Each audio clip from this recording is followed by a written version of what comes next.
Well, good afternoon, everyone. Thank you very much for coming along to our webinar session. Welcome to this presentation. I'm Jonathan Martin, Director of Inward Investment at the London Borough of Waltham Forest. We've got a stellar cast of presenters here for you who will talk through the webinar itself, which is specifically entitled Net Zero Carbon. What you need to know. It's clearly very topical for us at this point. We can see a lot of changes throughout the world in terms of this raising up the agenda just behind the pandemic, and this is something we want to address as part of that sector that delivers affordable housing and private sector housing in terms of how we can address net zero carbon. Just a couple of things I want to run through with you before we actually get into the actual webinar itself. Just some housekeeping. So we're going to have a questions and answers session at the end of the presentations. We're going to have 3 presentations, and you are able to submit your questions on the control panel, which should be on your screen.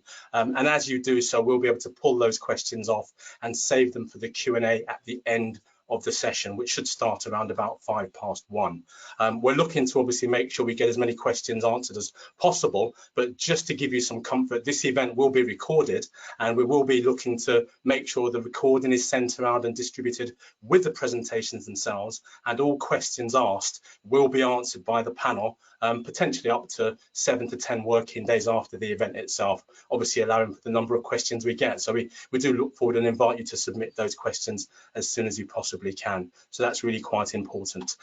Just in terms of the actual subject matter itself, and before we get into the panelists themselves, I think it's worth introducing our panel, and then I'll just come back to what Waltham Forest has been doing to address this. So we're going to be addressed first by Jenny Kay, who is of Hearn, and she's going to be looking at funding and development. That's obviously quite topical and important in moving this forward. We'll then move to Dave Hughes, who's going to bring forward his thoughts and practical applications around design and delivery, which is clearly important for how we actually design and build these schemes and bring them forward. And then the important question around cost and value will be brought to us by Stuart Smith of Blakeney Lee. So that's really important again, because how can you do it if you can't cost it? So just in terms of what we've been doing as a public sector body, Waltham Forest was one of the first boroughs to declare a climate emergency way back in 2019, and we set up a climate emergency commission, which is looking to bring forward its proposals and action plan in April 2021, obviously allowing for the impact of some of the pandemic in just refining some of those thoughts. We're looking at how we can really deal with a number of issues, particularly around what the public sector can address in terms of its housing stock and the environment within the boroughs. We've found through our own research in 2018 that about 48% of the largest emissions come from housing stock. So hence this is a very topical debate, and that's in private sector ownership. So we've got to work on retrofitting for a key example of how we need to address some of these concerns. And then we've got to look at around 29%, which is in transportation and moving transport around the borough. So that's something, again, we've got to work with the private and public sector. And then we've got the commercial and industrial side making up the other 23% of the borough's emissions. So within those 3 sectors, there's a lot of work for us to do and much for us to really get involved with. That's why this is such a topical debate. Retrofitting, how we deal with housing stock, is clearly on the mayor's agenda. It's clearly a wide agenda for the world. But I think what we should do is, rather than debating some of those issues here, we just dive straight into the presentations. I'm going to pass you over to Jenny Kay, who's going to talk to us about the funding and development aspects in terms of net zero carbon. Over to you, Jenny. Thanks, Jonathan. You could go straight into the next slide, please. Now, what I want to talk about today is really from the development, kind of a new build development perspective. So we're really focusing today on new build homes. There's a whole raft of stuff that we need to look at for retrofitting and for existing properties, but for the moment, for this particular webinar, we're looking at new build. And I'm somebody who's been doing development for quite a long time now in the affordable housing world. And I was thinking, well, what would I need to know as somebody working in development and delivering affordable housing about net zero carbon? What do I need to know to make decisions? And that's how I've put together this presentation today. and as you can see there on the slide, I'm going to talk about funding. I'm going to talk a little bit about specification headlines. I'm not going to go into technical detail because there are experts with Dave and Stuart on the webinar today. And then just a little bit about sort of some of the conversations you're going to have and what you need to think about going forward. And then there's the question right at the end, are net zero carbon homes worth more? That's an interesting one. But if you go to the next slide, please. Now, the GLA funding prospectus came out yesterday. Homes England funding prospectus is out. And basically, if you want to have funding for affordable homes, you're going to have to meet the zero carbon agenda. I don't think there's any choice in the matter there. There is the focus on MMC, so you do need to get on board with the MMC, and this is something that started a long time ago in affordable housing, and I think kind of went off the boil a little bit, and then we're back again. So you really need to look at your MMC requirements, what you know, what are you going to build and what you're going to build it from. But the funding prospectus particularly is looking at the National Design Guide, and it does say it encourages the uptake of the National Design Guide. So it's not prescriptive. However, if you were up in competition for grants against other associations or other developing bodies that were taken on board the National Design Guide guidance, you're going to come second. You're not going to get chosen if you don't follow those guidelines. And it's very, very clear that affordable new homes should improve energy efficiency and sustainability. This is definitely not going anywhere. This is going to move forward. Everybody's going to have to adopt this going forwards. But as affordable housing providers, you're kind of a bit of the guinea pig. So you're going to have to do this. There's no choice really. So next slide, please. As I said, I'm not going to go into sort of the technical detail about what needs to be provided, but there are some words now or phrases that you're going to hear and you need to think about. And these are the things that straight away sort of struck me of, you know, first of all, what does fabric first mean? What does clean heat mean? And I was thinking, well, okay, we need to sort of get more into the detail of this. I mean, Stuart will probably explain this in a lot more detail, but fabric first basically is, if you build something that's very well insulated, you don't need to heat it as much. And hopefully that's a very simple explanation that is correct. And so I'm hoping Stuart's going to nod. That's fine, he's nodding at me, it's all right. So yeah, so that's kind of the first starting point. Now, from a customer point of view, or a resident point of view, the fabric is obviously important, but probably more important to them is about heating homes. And as from 2025, there will be no gas boilers. So what we're going to do about heating homes, what are we going to use for cooking? I started looking into this, and I've obviously heard of air and ground source heat pumps. I think lots of people have. I looked into fitting one in a property that I was going to buy. It's quite expensive. Hydrogen was an absolute, that was just new. I hadn't even heard of that before. So there's lots of things that are going on now that are going to change. Everyone knows how to work a gas boiler pretty much.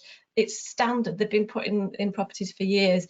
This is new, and so conversations are going to have to be held around the specification, particularly for heat and for cooking. And just a point about electric charging points. One of my clients asked me recently, is a property worth more if it has an electric charging point? That's a new one. Going forward, we're going to have to provide electric charging points, and that's obviously going to impact on design. So it's something to think about. It's something to think about from a maintenance perspective, about just the technology. Are your staff, are your contractors trained in the technology? There's a whole raft here, and I think it was in the 10-point plan that the government's announced this week about employment. There's going to be a new industry set up around the zero carbon agenda. So you're going to have to get on board with that, and you're going to have to check that your contractors know what they're doing, but also there's an opportunity there for some of your residents or some of the employment initiatives that are going on to actually encourage people into that sort of work. Next slide, please. So these are the internal conversations that, if I'm honest, you probably should have been having for the last 12 months or so. And if you haven't started them, you need to really quickly, because if you're going to apply for grant funding, then you're going to have to know what your strategy is going to be. And I think one of the early conversations absolutely has to be with asset management. You need to know what kit you're going to put in your properties. And asset management, obviously, when development's done, they kind of walk away. That's it, they're done, on to the next development. Asset management have to look after those buildings, those properties, literally for sort of next 30, 60 years, and they'll do their asset management plan and their strategy and their budget. They need to know how to maintain those properties. So they're absolutely key. Finance goes without saying. You're going to have some big conversations with finance about how you're going to pay for this work and on what the impact is going to be on your overall development strategy. For example, if you're having to spend more to produce zero carbon homes, does that mean that you're going to produce less new homes, which obviously is not good, because there's a housing crisis across the country, and we should be actually building more affordable homes, but in reality we might not be able to. That's a conversation that you need to have. Housing management's important, as are your sales teams. They're going to be letting properties and selling properties with this new kit. They have to understand it, they have to sell it, they have to be able to explain to people, your residents, how it works. It's really important they're kept on board. Don't do the handover, leave the keys with the housing officer and walk away and not explain how things work. That means you're just going to have an unhappy residents and an unhappy housing management team. And obviously boards, development committees, they all need to be kept in the loop. They all need to be part of those conversations and that decision-making process. Next slide, please. So there's going to be a big piece on resident engagement, because it's new technology. People have to understand how it works. And what I suggest that you don't try and do on sign-up day, handover day, new keys, there you go, there's your new home. By the way, you've got hydrogen heating system. Bye, see you later. It can't work like that. You're going to have to explain it. You're going to have to take time. It might well be that you've got to price in that somebody goes back to the property 2, 3, 4 times to explain how things work. It's just going to be a different approach. After a couple of years, it will become the norm, but you just need to think about it now and over the next sort of 1 to 5 years, effectively. And also from a shared ownership perspective, these are sales units. If somebody could buy a house with a gas boiler, which they're used to, or they buy a house with hydrogen heating, may they be more interested or comfortable with the gas boiler? Again, your sales teams need to be on board. They need to be able to sell the zero carbon lifestyle to a new purchaser. Next slide, please. For me, this is one of the biggest problems, is going to be how you're going to make your schemes work. You're going to put your build costs in. I think there's an expectation that build costs will rise potentially, particularly with Brexit, and then you're going to have to put a premium on top of it. Will your schemes work? Will you be able to develop? There is a small potential, and not that it makes a huge impact on your appraisals, but you could argue with your finance teams that your rent arrears percentage should come down, because your residents living in those properties will have more money because their heating bills will be lower, for example. It's not going to make a huge impact, but I think you're going to have to look at your hurdles. You're potentially going to have to look at your internal subsidy rates. And I'm going to end my presentation with market values as my final slide, but there's an issue there about market values. If they're worth more, when you look at your cost to value hurdle, that might help. So next slide, please. My apologies to any developers out there who are going to rush and build net zero carbon homes. I think at the moment, if you're going to buy some Section 106 homes, do you want to? You know, I've said 15 years time, you might be retrofitting those homes. Do you want to build in that cost right now? You know, is it the number of homes that's important, or is it your long-term sort of asset management plan that's important? And obviously you've got to weigh them both up. But that's a serious conversation that you're going to have, and you're going to have it quite soon. If you are going to price in your retrofit fitting costs, then you might not be competitive in the market. So this again comes back to that conversation that you need to have with your finance teams and your development committees. And my final slide, please. This is a difficult one. Yes, some people will pay more, some people won't. It's as simple as that. Your grant funding is going to be predicated on meeting these standards. So actually, if you don't meet them and you don't get your grant, then automatically your homes are going to be worth less. It's a big cop out here, but I'm just going to say there's more discussion required amongst valuers and RICS about how this can affect the value of your zero carbon properties. And I'm now going to hand over to Dave. Thanks, Jenny. It was interesting for me. I've got a presentation this afternoon to a registered provider who we are doing a scheme for them with modular housing, but actually they want to put gas boilers in because there is exactly this conversation going on about asset managers knowing what they're doing with gas boilers, the finance part of it, and how we do the rest of it. So it's quite cool for me.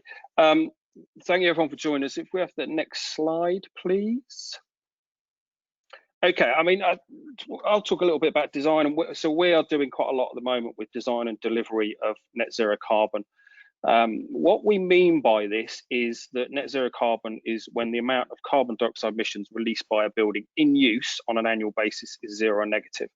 So there's two key pieces to this. One is the in use. So at the moment, when people are talking about net zero carbon, and when the London Plan talks about it, it's very much about the operational use of it. So it's how much carbon from that. It's not necessarily at this stage about embedded carbon in the construction. There's lots of conversations going on about carbon reduction for the construction part and materials, but what we're talking about and what things like the London Plan or the 10-point plan talk about is operational. And the other thing is that it's over a year. So all of the examples I'm going to show you, they use more energy in the winter and therefore create more carbon in the winter. But they pay back that during the summer. So that's by putting it back in the grid, but we'll talk about the technical bit in a minute. Next slide, please. So just picking up on Jenny's point about fabric first. So this is the energy hierarchy. The first three of those has been around for a long, long time. It first appeared in the London Plan many years ago. And so whenever we look at buildings on how to achieve net zero carbon, the first job and really the most fundamental job is be lean, so trying to use less energy. So this is where the expression fabric first approach comes from. So this is about, as Jenny said, basically trying to use less energy to operate the building. So uprating the fabric so that you don't get as much heat loss, reducing the amount of air leakage, reducing the amount of energy you use, for instance, on lighting.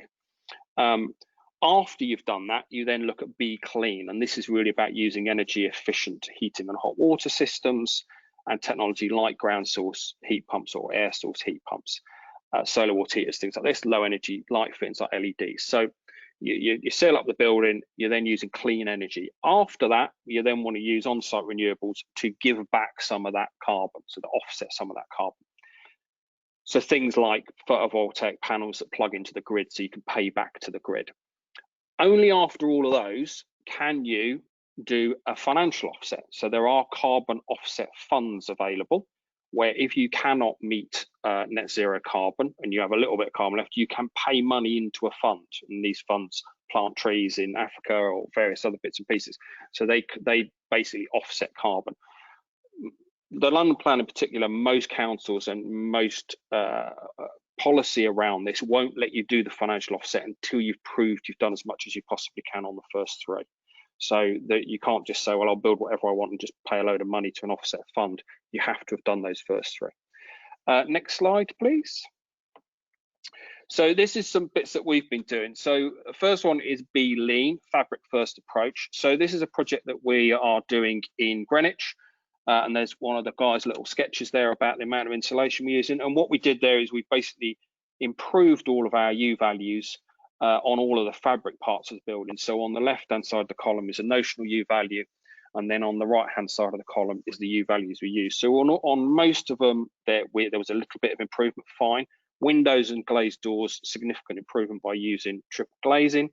And then the other significant improvement there was the air tightness bit. So we really brought down that. So we stopped air leakage really relative to a notional standard house, which then enables us to control the environment better. Next slide, please. And so same project, and in fact most of the projects I'll show you we're using the same thing. Next one is about being clean. So we're using air source heat pumps, which is a top diagram. I'm no air source heat pump engineer, I'm not an expert. Basically they work a little bit like a reverse refrigerator. They use the air temperature, put a whizzy thing in a condenser, and out comes heating.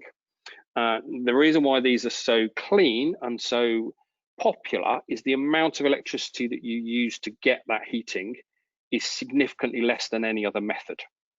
And electricity in itself is a cleaner energy than gas. And the other thing that we use is mechanical ventilation heat recovery, MVHR. So because we've brought down the air changes, what we now want to do is sort of temper the air. So MVHR basically sucks warm air out of the house, passes cold air, so the air that's coming into the house then becomes warmer. So what you're doing is, rather than having peaks and troughs of temperature change in the house, you have a more steady ambient temperature. Next slide, please. And then finally, we put some photovoltaic roof panels on, PV panels, and then what that does, it uses the sun obviously to create electricity. And so in the winter, we use the electricity, and then in the summer, the PVs are plugged into the national grid, and we sell the energy back to the national grid. And that gives us our final piece of the jigsaw of the net zero carbon. Next slide, please. So if we add it all together, this is a house that we've done.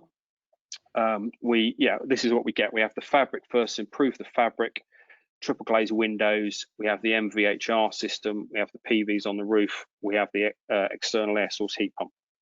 We generally are using, in our projects, which are London-based, air source heat pumps. Ground source heat pumps are more expensive, but also they take up a bit more land, whereas air source heat pumps are much more space effective. The other thing is, in longer term maintenance, air source heat pump sits there, and there's a photo of it in a minute, and you can go and maintain it, whereas ground source heat pumps, obviously it's slightly more difficult. Next slide, please. So just to go through, just a few projects we've been working on. So this is the Underwood in Greenwich. We're doing this for the Royal Borough of Greenwich. This is a net zero carbon affordable rented direct delivery. We've got 7 2-bed houses and 1 fully adapted 3-bed wheelchair. So improved building fabric and the reduced air permeability using MMC. So this webinar's not really about MMC or modular, but it is really important that what MMC, modern methods of construction, and modular allow us to do is factory control things like the air permeability or the fabric more than you can on a building site in the middle of winter in the rain.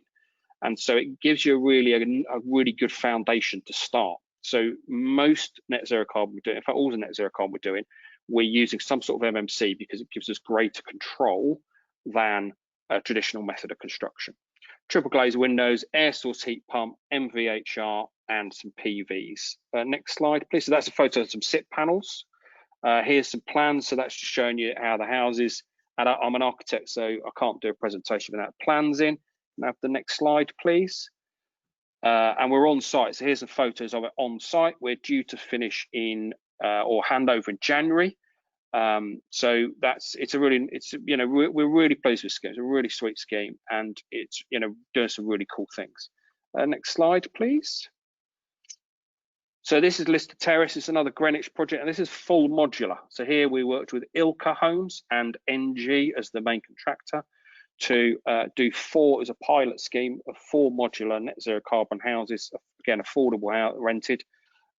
So improved building fabric again, triple glazing against the same technologies, but this time based on a modular factory delivery rather than on-site SIPs. Can I have the next slide? Some plans, next slide, please. And so this is it just before it was completed on the right and handed over. People are now living in this, which is great. And then on the left there, you'll see a photo that's of the air source heat pump in the front garden.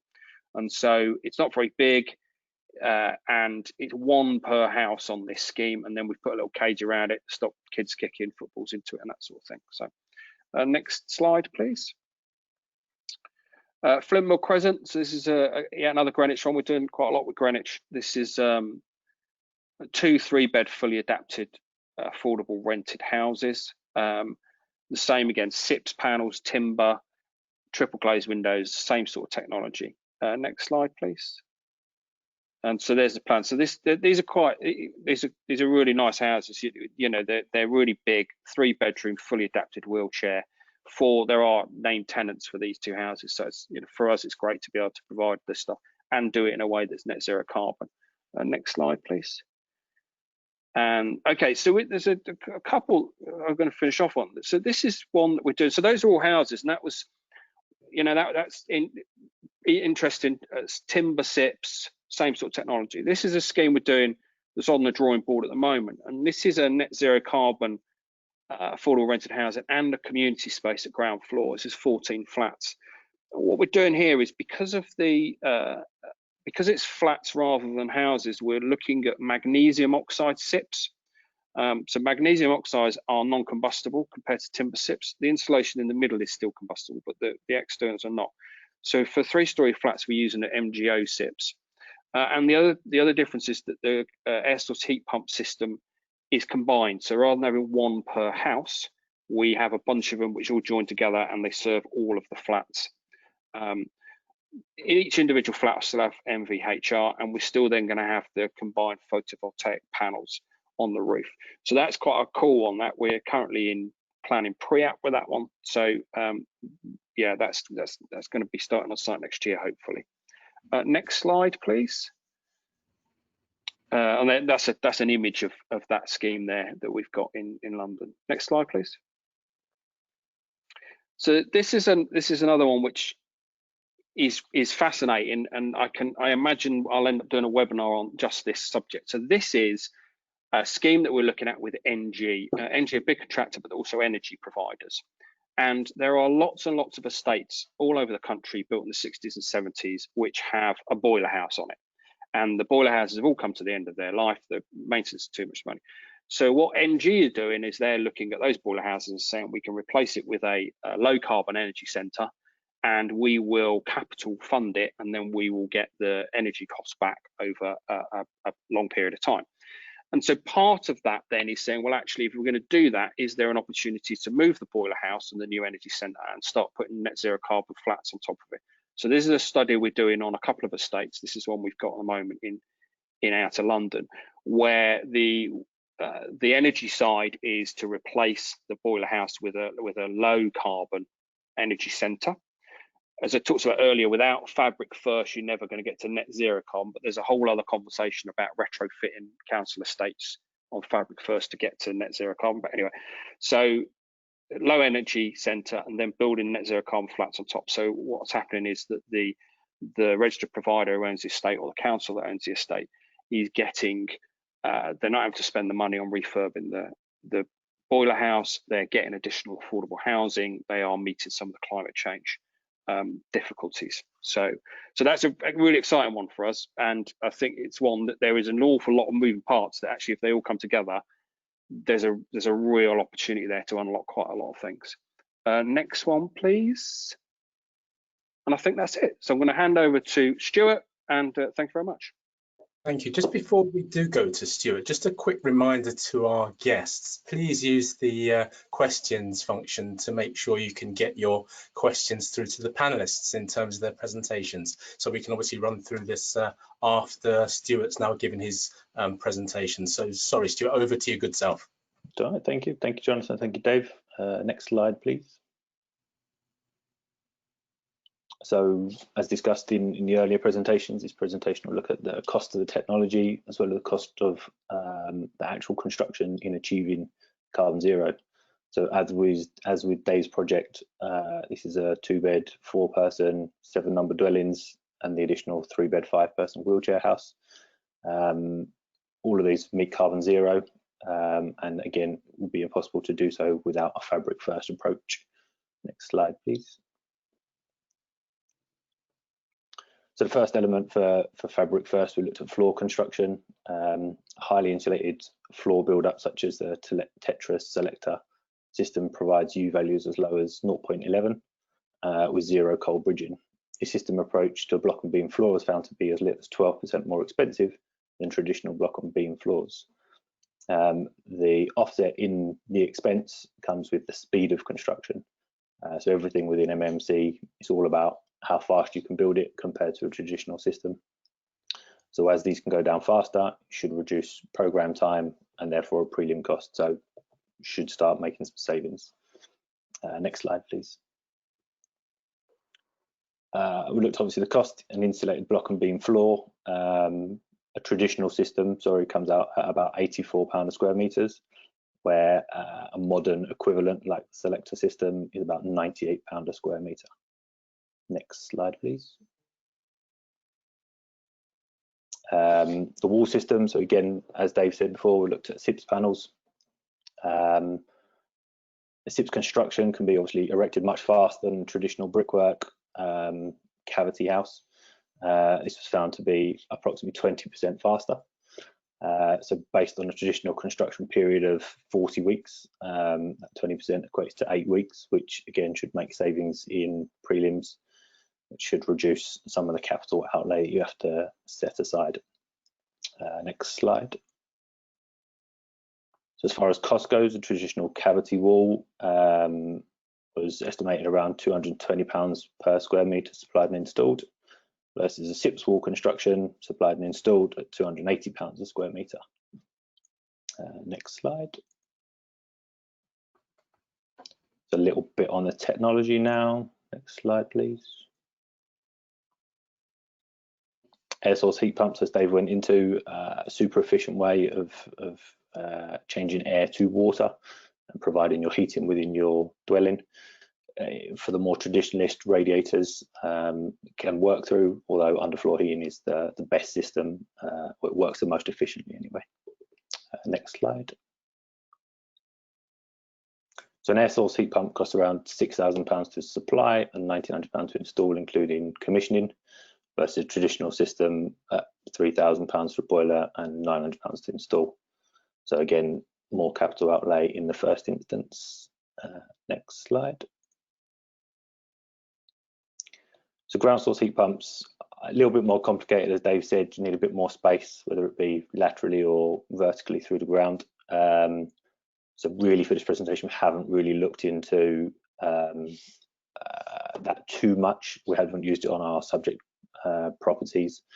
But if we go to the next slide, the additional cost for these, again, depending on complexity, because some of them could be very complex that you can put ground source heat pump in with the piles, range from about £18,000 to £35,000. So I haven't really included it when we get to our final conclusion of this particular presentation. Next slide.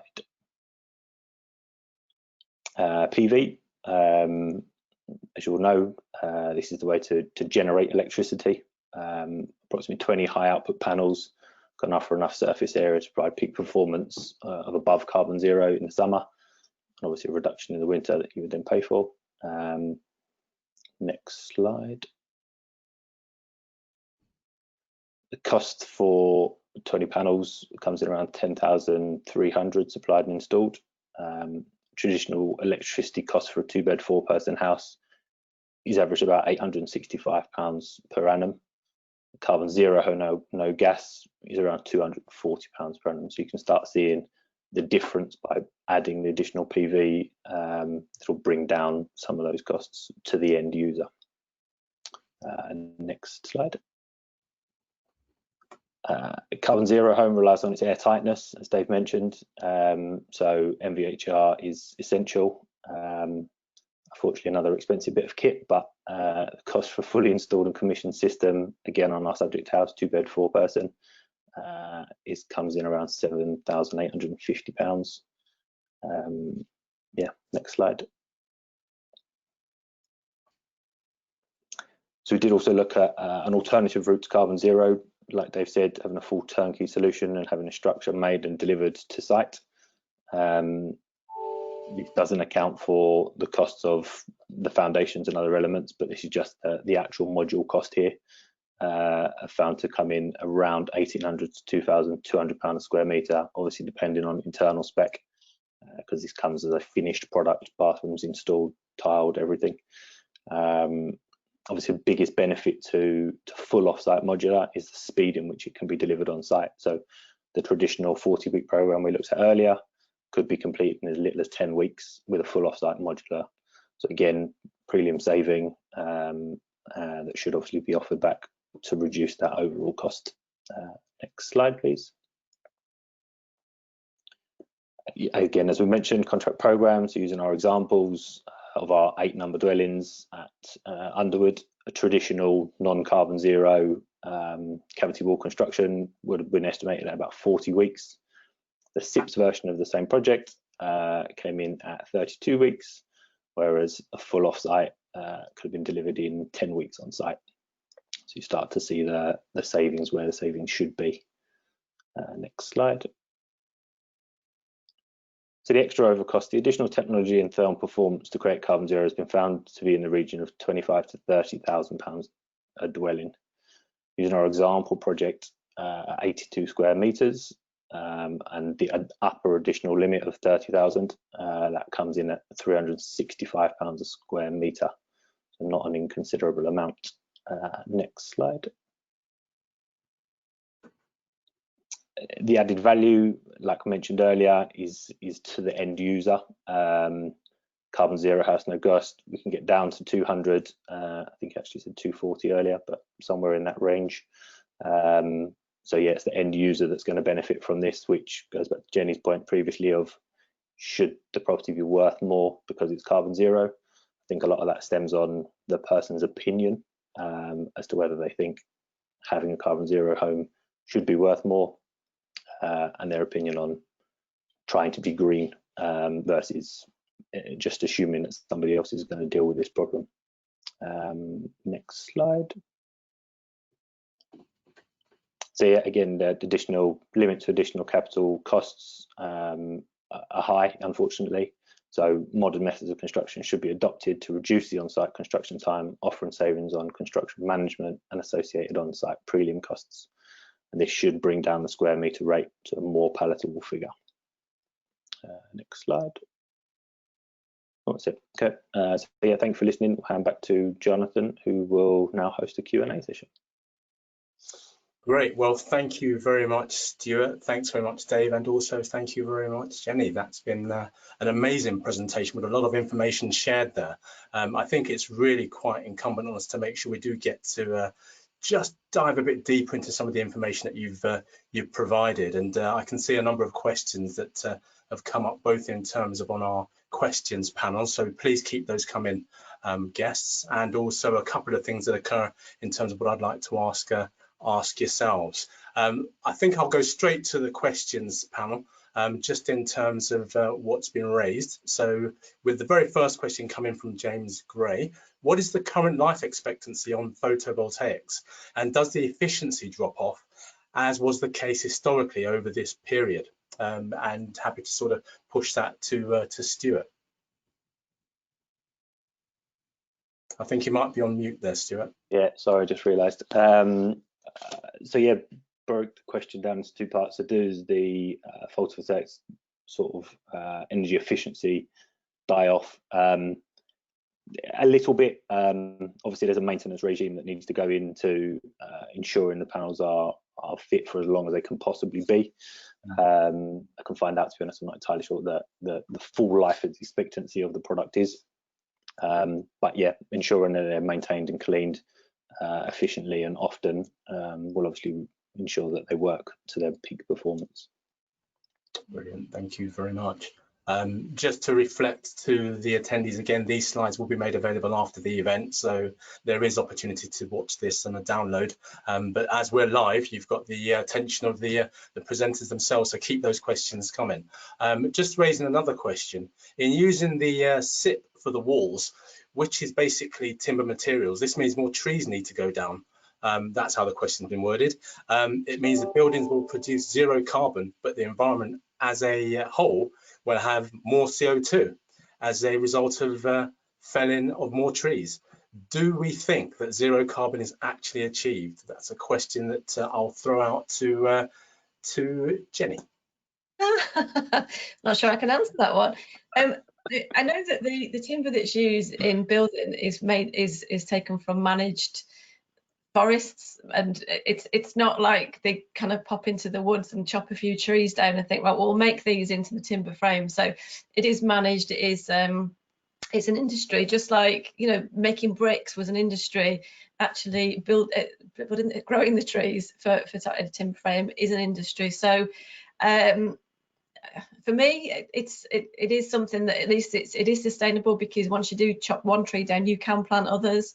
Whereas if you're using other forms like concrete or bricks, that's gone. You've used it once, and yeah, you can reclaim bricks, but you can't reclaim your concrete building. So I think it is definitely a more sustainable way of building.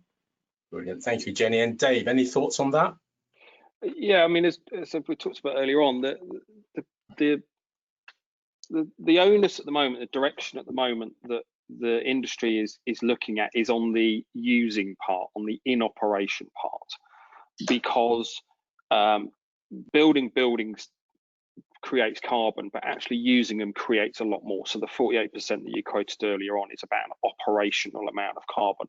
There is a lot of work going on about reducing carbon in construction, but so, you know, using concrete creates the most carbon, no doubt about it. Using steel creates a lot of carbon. Using timber doesn't create that much carbon, and also you can replant trees, so it is a more sustainable thing, as Jenny said.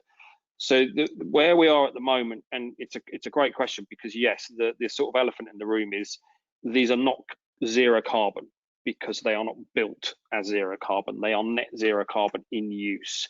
And once we've all got a little bit better at this bit, I think there will then be a massive push in the next few years about, well, okay, how do we reduce carbon in the building itself? I think that's really helpful. Thank you both. I'm going to go straight into another question, which I'm going to direct to Stuart. What is the estimated cost reduction in components as demand increases and manufacturing increases? That's come from Trevor Greenhull, and that's to Stuart. Something that's in relation to obviously the more manufacturers potentially coming into the market. So at the moment, obviously the costs we're citing, whilst the technology is still new, it has been around for a while, but the more manufacturers that get involved in these new technologies, obviously the further the cost will be reduced. So we should see in the coming years that the technology further reduces. Obviously you'll have a slight increase, because new technology further will come in, like hydrogen that Jenny mentioned, that there might, if you went down that route, cost a bit more. But things like solar photovoltaic panels have been around for so long that we kind of got good at them now, and the price of those should keep coming down for the same efficiency and output. Brilliant. Thank you very much, Stuart. We've got some great questions coming in now, so I'm going to throw this one to the panel for their thoughts. We keep hearing that the technology to achieve carbon zero will improve. Does the panel have a view on where the greatest improvement will be? And I'll go straight to Jenny on this one to start. Oh, crikey. It's got to be on heating for me. Actually, it's heating homes has got to be better, and also kind of the insulation of homes. And I'm thinking retrospectively here. I'm thinking of existing properties, and I should be thinking about new properties. But yeah, I do think it's going to be about making properties as efficient as they could be, because you still have brand new properties handed over with drafts. You know, it's just not acceptable. So it's got to be insulation, and it's got to be how are they going to be heated effectively, and what we're going to use to heat them. And I think, as Stuart's been saying about how things are going to improve and costs are going to come down, there's got to be an industrial change to the production of the sort of the new kit that we're going to need. Thank you very much, Jenny. And just following on that question, because it is in a few parts, has any analysis been carried out on the longer term maintenance costs around this, particularly with PVs, MVHRs and ASHPs, all in terms of the fact they have a finite lifespan? And do you think that's something we need to consider? I'll pass that question to firstly Dave, but then on to Stuart as well.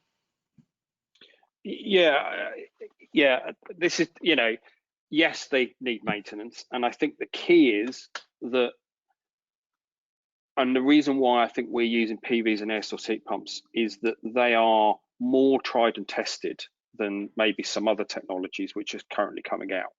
So I first specified ASHPs probably 12 or 13 years ago on a block of flats, actually for private developer.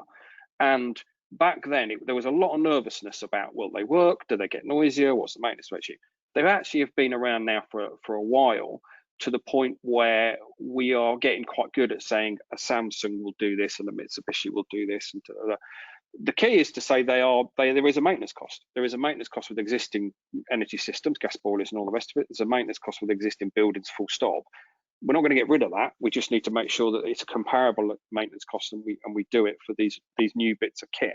But like Stuart said, on the capital cost coming down, I think that, you know, as more we're on a bit of a curve, and it will very quickly has to very quickly ramp up if we're going to get anywhere near the 2035 and the 2050. So as soon as more people are on the market, more experts will come out and be able to do the maintenance packages. So the cost of that will also come down, I would have thought. I think where it gets slightly more complicated is if people wanted to go very innovative, start using hydrogen or untested technologies, then it does get a little bit more complicated. But of course, you know, 50 years ago, things that we use today were classed as innovative. So these things just carry on over time, really, don't they? Brilliant. Thank you very much, Dave. There's quite a few questions. I'm going to try and rattle through these as quick as I can to make sure they are answered. Another question that's come through is, will there be a greater certification, which will form a huge burden for the HAs and RPs? I'll pass that to Stuart. I'm not sure, to be honest. Potentially. Yeah, I don't really know, to be honest. I don't know if Jenny, you have an answer to that, maybe. Yeah, I think anything that's got a safety risk, then yes, there has to be certification. You know, we've got it now with the gas boilers. There's got to be gas checks every year. There's electric checks when you change tenancies. Anything that's got a safety risk, particularly with what happened with Grenfell, I think it should go without saying that something will have to come in. Brilliant. Thank you very much. Dave, any quick thoughts on that yourself, or are you happy to go with Jenny's response? No, happy to carry on. Brilliant. Okay, so in terms of the next set of questions, off-site manufacture has fantastic benefit in reduced construction times, as has been demonstrated by the presentation. I'm interested to know about whether there is also improvement in design and planning time and costs in that area too. So Dave, that seems to sit in your sort of sweet spot of expertise. Over to you. Yeah, in planning time, not yet, I wouldn't have said. The planning process still takes what it takes. Where we have found it slightly quicker is we looked at a project in Ebbsfleet, in the huge regeneration in Ebbsfleet, where the council there specifically wanted it to be modular, and so therefore there was a presumption for development, so it was slightly quicker. But generally, we've not found planning time quicker. Design time, undoubtedly. What's interesting for us as architects, or we talked about prelims on site, is we are picking up a product that people have spent a couple of years working on, and so our time is reduced, but they've done a lot of the work already.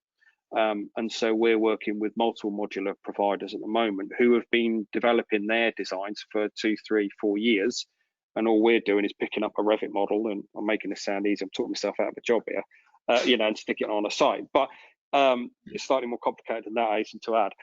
But yeah, so design time from a design team point of view relative to how we would traditionally do it, undoubtedly quicker, no doubt about it. Planning time, not so much. And also design time for working drawings before you go into site, undoubtedly quicker as well. Because again, a lot of the information, so for instance, we're doing a project at the moment with Ilka Homes, and the modules themselves are all both building control and warranty pre-approved. So we've got none of that process to go through other than notifying with the project. So that, there is undoubtedly a speed there, as well as the physical bit on site. Brilliant. Thank you very much, Dave. Just going to go through the questions. We've got about 10 minutes left, and I want to make sure we get as many of these questions answered as possible. How far off the net zero carbon new build flatted schemes do we think we are as we approach a housing crisis across the UK? And that's come through from Penny. I'll push that initially to Jenny, but happy to throw that out to the other panelists as well. Can you read that first bit again? I didn't quite get what. How far off net zero carbon new build flatted schemes do we think we are? as we approach a housing crisis across the UK? Do you know, I honestly don't know the answer to that. I don't think we're there yet. I think there's just so much more work to be done. And actually, my concern is we've got 4 years to do it in. And it's not that long when you think about there's the day job to do as well. And this is kind of all new. So I don't know, somebody else might be better placed to answer that one than me. Dave, do you want to have a stab at that? I mean, we're finding it's a small scale blocks of flats, so three stories, no problems at all, to be honest. Similar technologies that you're doing in houses. The big issue with SIPs is if you are above 11 meters, you can't get the fire certification. So what we've not done as a practice yet is a block of flats above 11 meters that uses a certain technology in order to give us that fabric first. It's technically perfectly possible, but it is very expensive if you are trying to build it, as I say, on a wet building site in the middle of winter. We've been working with some modular providers who do high rise, but not necessarily yet net zero carbon bit. But so there's all these individual things going on that we just need to start plugging together. So I think, you know, it's not, it will get there, there's no doubt about it, but I think there's it's looking at non-combustible SIPs, for instance. So some people are trying to look at those, but there's all sorts of new rules about what insulation you can use, and so therefore, you know, unfortunately, combustible insulation of that thick, non-combustible is, you know, that thick. So it is, there's that other piece when you get into taller buildings than 3 stories. Yeah. Brilliant. Thank you very much. We've got a scheme of a slightly higher rise currently going through sort of planning and design process, and that's got at the moment to about 70-75% as a reduction. So yeah, there's going to be offset payments for that kind of scheme. Yeah, they're sort of 11 plus story height building. So yeah, there is a bit of work to do on that, but like Dave said, I think a lot of that will come in from the insulation perspective, and if people work hard on that side of it, hopefully we can reduce those U values down further. Brilliant. What are you building it out, Stuart? A concrete frame? Yeah, I mean it's a bit of a hybrid system, to be honest. It's going to be all sorts going on. And then what insulated panels going in? To be honest, it's not one of my exact schemes, just somebody I know in the company dealing with it. So yeah, there's lots on that, but hopefully we'll get down to the numbers we need. Sorry, Jonathan, I'm getting all nerdy now on how this. I mean, it's worth picking up. So the other thing to bear in mind, if you have a block of flats with a small footprint that's very tall, you simply cannot fit enough PVs on the roof to meet the offset amount. You just don't have the roof space to do it. So there is an example where you would go for an offset payment. So. Right. Okay, thank you very much. On to the next question without any further ado. One thing we haven't mentioned with offsite and modular construction is that the quality should be far higher than traditional. This will therefore reduce maintenance costs significantly and offset the original cost premium. What are your thoughts on that, Stuart?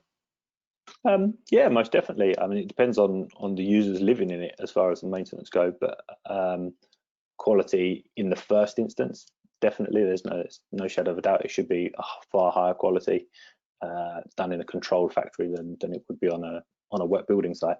Yeah, it depends on the user how well they keep their house as to how much further maintenance it requires over the years. But yeah, it definitely on day one, it should be of a much higher quality. And like Dave said before, that comes into all the air tightness, and you can control that much better from a factory than you can on site. Brilliant, thank you very much. Just on to the next question as time is pressing. Timber construction versus fire protection discussed for housed and buildings above 18 metres. I think we have a real sort of topical question there, given what we've been seeing in recent years. I'll start with Dave, then go to Jenny, if possible, please. I mean, I think it's just, as we just touched on there, didn't we? Really, it's, you know, the timber SIPs up to 11 metres, no problem at all. Once you start getting above that, you are getting into technologies which are more give you less of a head start for net zero carbon than timber SIPs do, or that modular does. So that's beginning to happen though, because we all know we have to do it. And so as Stuart said, you know, there is one he's looking at. So the more people that do it, the better we'll understand and we'll get. You know, we've been talking to people who are doing non-combustible SIP panels. You know, we talked earlier on in our presentation about the magnesium oxide stuff. And then we're also looking at manufacturers who can use non-combustible insulation. So yes, it is not as simple as the low-rise stuff, put it that way. It's probably the easy answer. Brilliant. Thank you very much, Dave. I'm going to move straight on to the next question so we can get through as many of these as possible. Do you think we'll get to a point where we stop retrofitting buildings and start demolishing energy draining and old social housing stock to build new modular and MMC buildings? I'll start with Jenny on that one. Yeah. Very I absolutely think we have to, and it's really difficult, but there does come a point in a building's life where it's just not cost effective anymore. It's not financially viable to retrofit, and it's a really difficult decision, because if you sell it as it is, as an existing building, you're selling it out of the sector, you've lost an affordable housing unit, and obviously it's going to cost more to provide something, or it's likely to cost more to provide something that's more energy efficient. But I see certainly in affordable housing, but also in the kind of wider community, we do have to make some quite difficult decisions about replacing incredibly inefficient old properties. She says, having just bought a listed building that's 250 years old and has got no energy efficiency whatsoever. But you know, the decisions certainly have to be made. So yes, I really do see that as a sector, the affordable housing world is going to have to look at their buildings. They're going to have to see, how do they perform, and there's a whole raft of different things that you look at. So it is the financial viability. It's, you know, how do they perform energy wise? Is it a popular place to live? It's got antisocial behaviour? Lots of different things to consider, but I think yes, definitely as a sector, it's going to happen. Brilliant. Thank you very much, Jenny. I'm going to quickly move into the next question. We've only got about 2 minutes left of the Q&A before I wrap up. Currently, it often works out to be more cost effective to pay the carbon offset payment in lieu of being net carbon zero. Do you think this will remain the case? I'll pass this to Dave initially and then Stuart.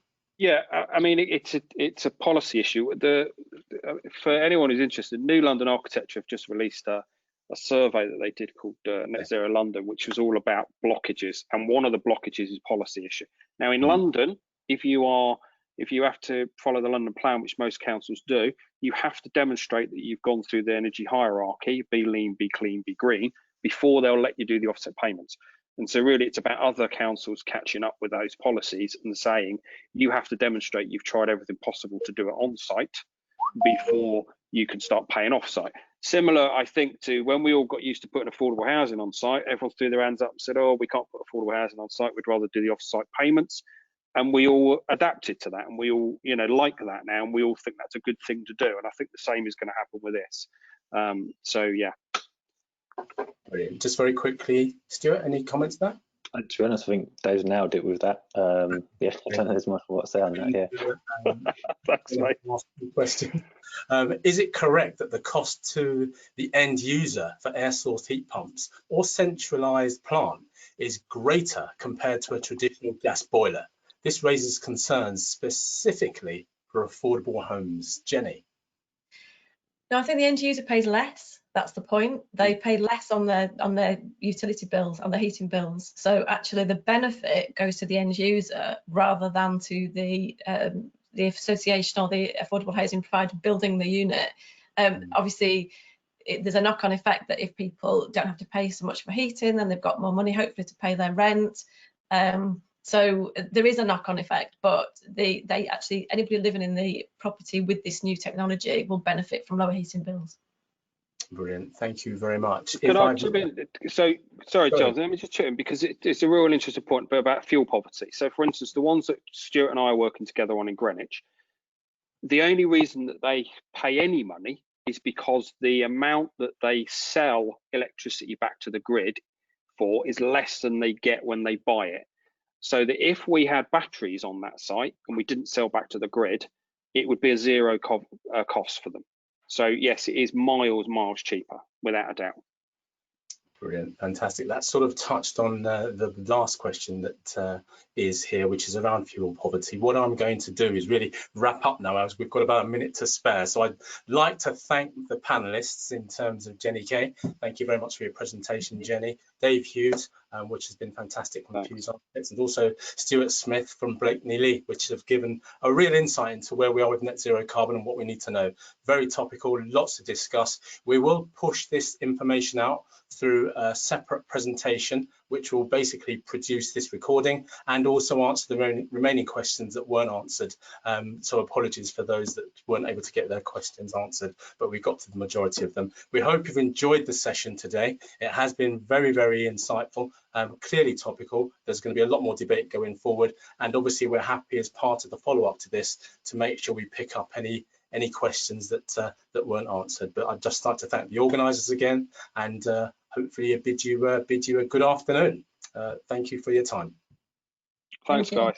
Thank you. Cheers.